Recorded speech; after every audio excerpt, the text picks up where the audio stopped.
प्यारे दोस्तों, जैसे कि आप लोगों ने इस कहानी के पहले पार्ट में देखा था कि रानी कौवी काले कौवे को खुराक तलाश करने के लिए भेजती है और फिर कालू कौवे को एक चील मिलती है। वो कालू कौवे से कहती है कि कौवा उस चील को परिंदों के बच्चे ला के दे। कालू कौवा इस बात पर मान जाता है। अब आप आगे की कहानी देखिए। फिर ये कहकर कालू कौवा कुछ गंदम के दाने लेकर अपने घोंसले की तरफ चला जाता है। कालू कौवा रानी कौवी के पास आ जाता है और रानी कौवी को उस चील की सारी बातें बताता है। वाह वाह कालू जी, ये तो बहुत ज्यादा अच्छा हो गया। हम उस चील को रोजाना एक परिंदे का बच्चा लाकर देंगे। उसके बदले हम बहुत सारे गंदम के दाने ले आएंगे। ये तो बहुत ज्यादा अच्छा हो गया। हाँ रानी, हमें मुफ्त में बैठे बिठाए खाना मिलेगा। हमें इससे बढ़कर और क्या चाहिए। फिर रात हो जाती है। कालू कौवा और रानी कौवी बुलबुल के घोंसले में आ जाते हैं। बुलबुल के घोंसले से एक छोटा बच्चा उठाकर अपने साथ लेकर जाते हैं। कालू कौवा और रानी कौवी बुलबुल के बच्चे को उस चील के पास लेकर जाती है। वो बुलबुल के बच्चे को उस चील को दे देती है और फिर रानी कौवी और कालू कौवा वहाँ से चले जाते हैं। सुबह हो जाती है। बुलबुल को सुबह जब अपना बच्चा अपने घोंसले में नहीं दिखता तो बुलबुल बहुत ज़्यादा परेशान हो जाती है और बुलबुल रोने लगती है। परिंदों, ये देखो, ये मेरे साथ क्या हो गया। मेरा बच्चा न जाने कहाँ चला गया। रात को तो मैंने उसे अपने घोंसले में ही सुलाया था। न जाने मेरा बच्चा रात को कहाँ गायब हो गया। परिंदों को भी समझ नहीं आ रहा था कि आखिर बुलबुल का बच्चा गया तो कहाँ गया। बुलबुल बहन, हौसला रखिए, आपका बच्चा बहुत जल्द मिल जाएगा। हम सभी परिंदे मिलकर आपके बच्चे को जरूर ढूंढेंगे। फिर रात हो जाती है। आज कालू कौवा और रानी कौवी मीनू चिड़िया के घोंसले में आते हैं। रानी चलो जल्दी से इस मीनू चिड़िया के बच्चे को उठाकर हम उस चील के पास लेकर जाते हैं, वरना मीनू चिड़िया की आंख खुल जाएगी। फिर कालू कौवा और रानी कौवी मानो चढ़े को अपने साथ लेकर जाती है। कालू कौवा और रानी कौवी मानो चढ़े को ले जाते हुए मिट्टू महाराज देख लेता है। मिट्टू महाराज आज खुद अपने जंगल की देखभाल कर रहे थे।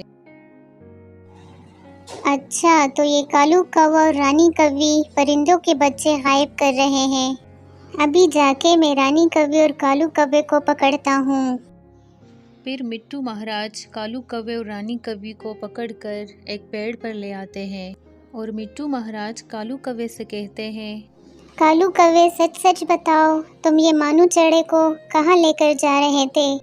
और कल बुलबुल के बच्चे को तुमने ही गायब किया था ना?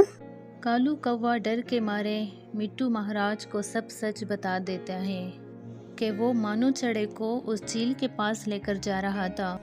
कालू कौवे, ये तुमने क्या कर दिया? तुमने अपने खुराक के खातिर उस बुलबुल के बच्चे की जान ले ली। मैं तुम्हें कभी माफ नहीं करूँगा और मैं तुम्हें फांसी दूंगा, लेकिन उससे पहले मैं उस चील को सजा दूंगा जिसने तुमसे ये काम करवाया था। कालू कौवे, तुम अब उस चील के पास जाओ और उसको हमारे जंगल में लाने के लिए कोई बहाना करके यहाँ ले आओ। फिर देखो मैं उस चील को कैसे मज़ा चखाता हूँ। ठीक है महाराज, आपका हुक्म सर आंखों पर। मैं अभी उस चील के पास जाता हूँ और उस चील को मैं यहाँ पर लेकर आता हूँ। और फिर रानी कौवी और कालू कौवा उस चील के पास जाते हैं। चलो, मैं मीनू चिड़िया को भी अपने साथ लेकर जाता हूँ। मीनू चिड़िया बहुत ज़्यादा समझदार है, वो मेरे काम आएगी।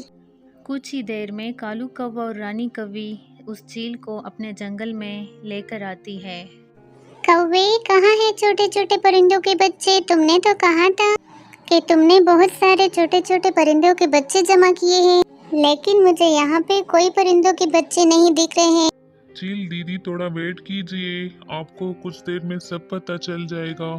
कालू कौवा इतना कहता ही है कि ऊपर से मीनू चिड़िया एक बड़ा सा पिंजरा उस चील के ऊपर फेंक देती है और उस चील को बड़े से पिंजरे में कैद कर देती है। इस तरह अगली सुबह हो जाती है।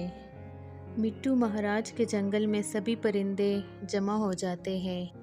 मिट्टू महाराज सभी परिंदों से कहते हैं, बुलबुल, ये वो कालू कौवा है जिसने कुछ गंदम की दानों के खातिर तुम्हारे बच्चों को चील को दे दिया था।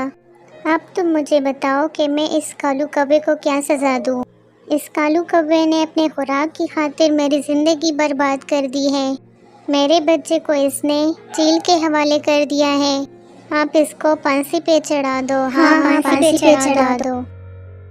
तो फैसला हो गया कालू कौवे, मैं तुम्हें फांसी पे चढ़ा दूंगा। और रानी कौवी, मैं तुम्हें कालू कौवे की मदद करने के जुर्म में जिंदगी भर पिंजरे में कैद रखूंगा।